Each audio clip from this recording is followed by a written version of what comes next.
Do 76. Like the top of it. Okay. 5.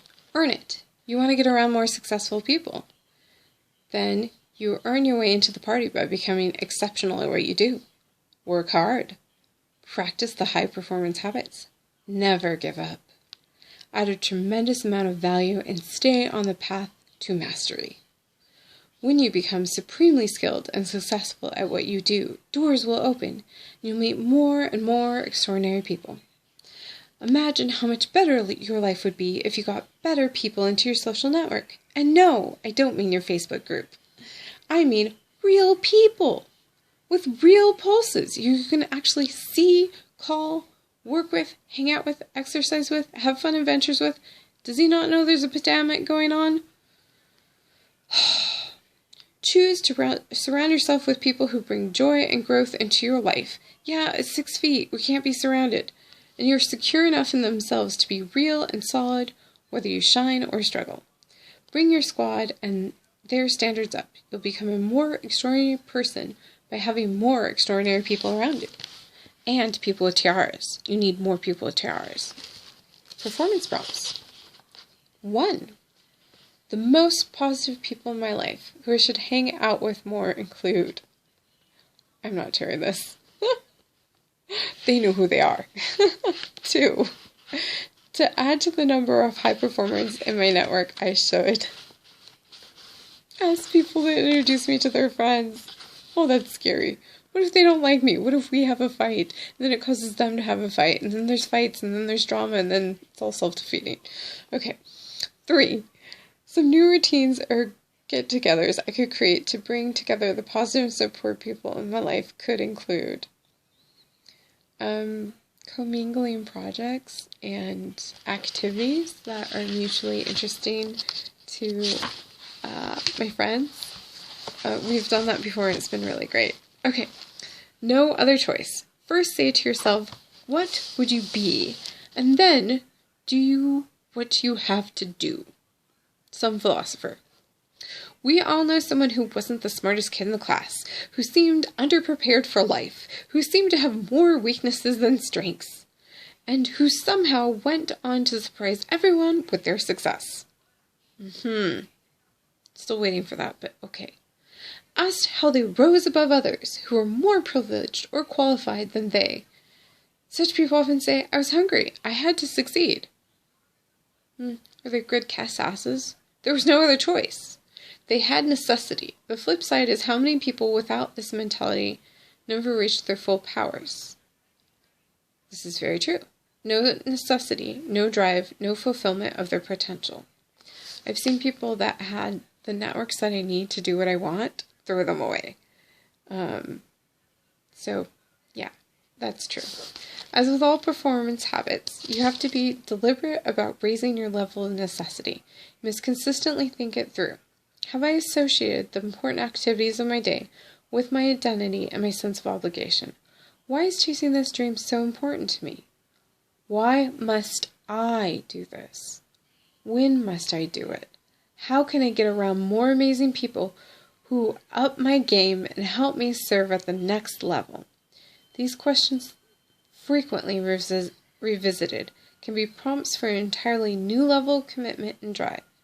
You are only as strong and extraordinary as you give yourself reason to be.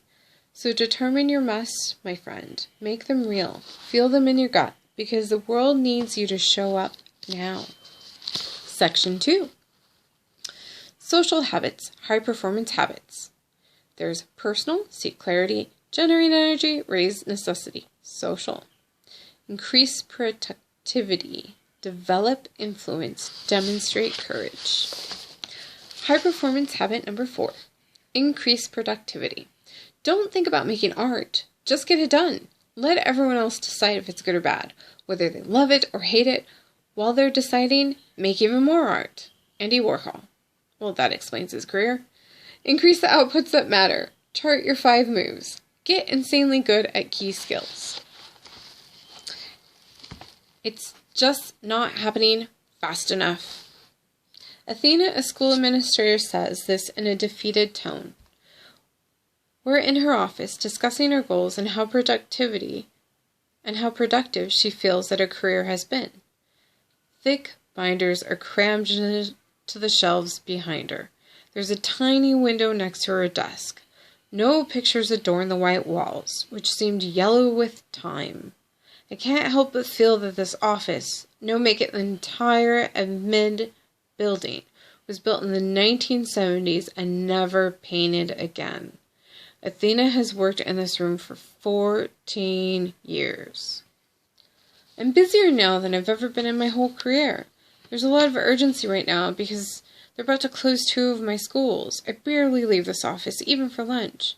She points at 2 takeout boxes on the windowsill. I have meetings all day with teachers, principals, parents, community leaders. In between, I try and cram an email. I'm up late every night reviewing proposals. I've worked around the clock for what feels like 4 years. I don't feel like I'm making enough progress, even though I'm ticking off one thing after another. I decided to ask a question that type A's dread when discussing their productivity. Are you happy? Athena scowls. I don't want to sound unhappy, Brendan. It's not like I'm saying life is awful or my career sucks. I'm just not as effective as I want to be or everyone needs me to be. That's why we asked you here to focus on being more effective. I found that when you're talking with really busy people, they usually leave the topic of happiness quickly. Okay, so Athena, are you effectively happy? She laughs. Happy enough. I guess. It's not like every day is a dream, but I love what I'm doing. It's just, I think there must be a better way. A better way than what? Than killing myself working this hard to get what feels like nowhere. I want to retire after 20 years, but that's 6 years from now. I don't even know if I can make it another 2 at this pace. And even if I do, I'm scared I'll retire and look back and think, what was it all for? What did I really accomplish? What do you think it's all for? Oh, the schools for sure. I'm clear about that. That's why I started this career. I know if I can make the schools in my community healthy, I can make generations of kids have better lives. Okay, sounds like a wonderful mission. You say you might wonder what you really accomplished. What do you hope that to be? I hope to have accomplished some more big projects that these schools can benefit from for generations, but I can't imagine how I can get there. I'm already trying so hard just to maintain. I'm putting in hours, but I haven't advanced as fast as I thought I would. I'm not making the difference I had hoped because my projects move too slow. My work-life balance is a mess. It's just that I feel like I'm always pushing and pushing and juggling and juggling. I'm always having to reinvent the wheel with every project. I'm always fighting fires and scrambling to achieve anything that lasts. She trails off and looks at the blank yellow wall beside her. It's like, no matter what I do, I'm not getting these big projects accomplished, and I worry I'm not approaching them right. No matter what I do, it's just, I feel intense energy coming from her. A lump has grown in my throat. I know where this is going. It hurts to see someone with vision caged here in this office. It's just what? Everything I do, it's just never... She blinks back, tears. Enough. One of the worst feelings in the world is to be incredibly busy but feel that you're not making any progress. You're fighting the good fight, but your approach is wrecking your health or compromising your well-being. Projects seem to take forever. Progress comes too slow. Happiness is always a distant horizon never reached. Athena felt that. Most of us have at some point. It's hard watching Athena experience these feelings, because from outside, she seemed like a one-woman SWAT team. She finished each day with lots of to-dos crossed off her list.